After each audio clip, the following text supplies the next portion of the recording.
last year, and they're a classic bass construction in terms of maple neck, roasted fingerboard, and swamp ash body. So they're all bass tones that players are very familiar with. It's very light. We have very nice select swamp ash, so they're very lightweight basses. They have a neck, a sculpted set neck, so you have very good access to the highest fret regions. A thin tapered neck, so it's very comfortable. Moderate neck width, so it's not too wide, not too narrow. And the pickups are new for us. We debuted on this model. They're Alnico rod magnet pickups with the oil tracker on the magnet themselves.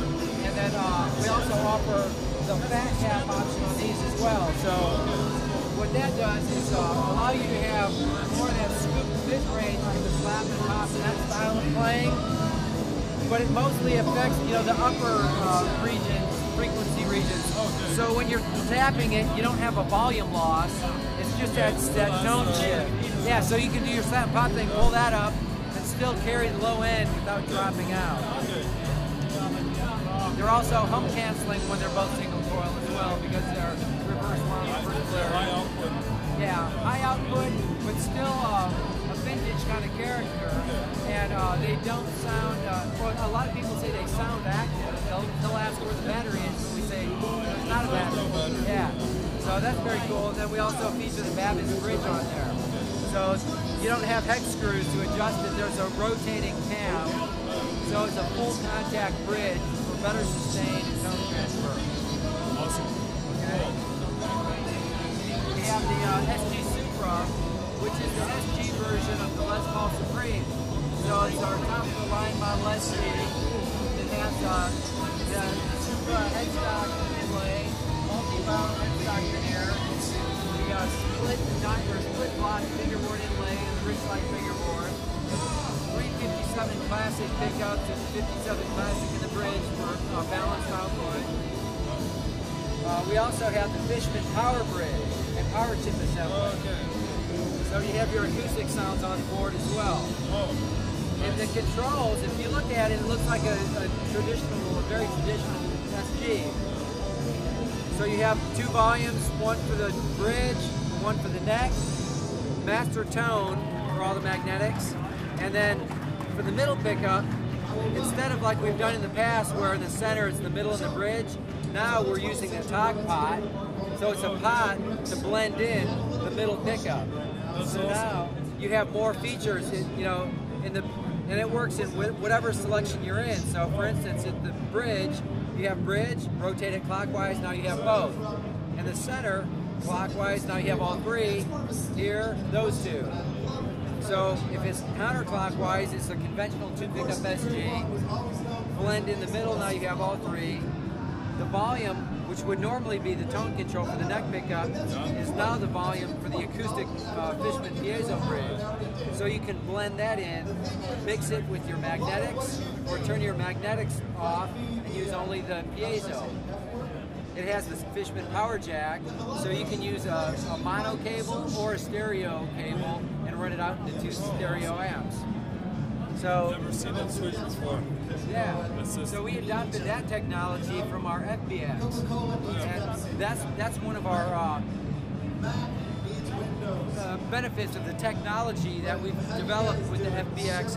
And not only did we put all this technology into that leading technology guitar, now we're able to use some of that technology to trickle into other instruments. Yeah. So that's a big part of why we want to worry and put so much effort into those technology guitars. So certain players use them for that, and then we're also able to adapt some of that technology, like the talk pot or the mini tune, into other guitars as well. So nice benefit. Good innovations. Yes. Nice. Next up, we have the SG Deluxe, and that's similar, but it's a figure maple top with the mahogany back, mahogany neck, 24 frets, and then again we feature the talk pot, 2 volumes, 2 tones, and a big speed. And then next we have the Frank Zappa Roxy SG. we worked very closely with Dweezil Zappa and his mother Gail, Frank's widow. We spec'd out Frank's original guitar. It was his main guitar for many years. Most noted during the rock scene live Belfort album. So we looked at extensive photos and recreated it from that picture.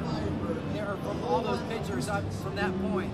It originally started out as a SG Special with two P90s, of course the dot inlays, and it had a wraparound bridge with the short lyre vibrato, or the short block maestro vibrato. Later on he added a two-pneumatic, and then later on he added the lyre tailpiece with the flat Epiphone style handle. Along the way he added a coil tap switch for both humbuckers. Well, he added the humbuckers and then split coil and then a phase switch. A phase switch too. Okay. Yeah, so this will coil tap or coil cut both humbuckers simultaneously, and then the phase switch when they're both on together. Okay. Another benefit is when you're in the neck pickup, normally a phase switch doesn't work, because you have to have two pickups to be out of phase. Yeah. But a benefit is when you're single coiled on the neck pickup, the phase switch will toggle between the inner coil and the outer coil. Okay. So you have that benefit and added tone versatility as well. And then in developing this, the first prototypes, we used 57 Classics, and Dweezil noted that they didn't quite have the same tone. They didn't have an articulation or touch sensitivity that his dad's had. So we thought about it and then realized that when his dad put those pickups in, there were no aftermarket pickup companies at that time. So they were just off-the-shelf Gibson pickups, which would have been, at that period, they would have used Alnico 5 magnets, but a conventional PAF-style wind. So we did, we took 57 Classics, added the Alnico 5 magnet, and then made it the 57 Plus to better calibrate it in the bridge pickup, and that was it. And that balanced out like his original guitar and gave Dweezil that same touch sensitivity that he felt and heard in his dad's guitar. And he still has that guitar in his possession. Yeah, it was very, very exciting. We got to measure it out, spec it out. I got to go to the house and feel it, and measure inspect it. Yeah. And it also has a satin finish, or is it? Yeah. His dad had stripped the guitar down.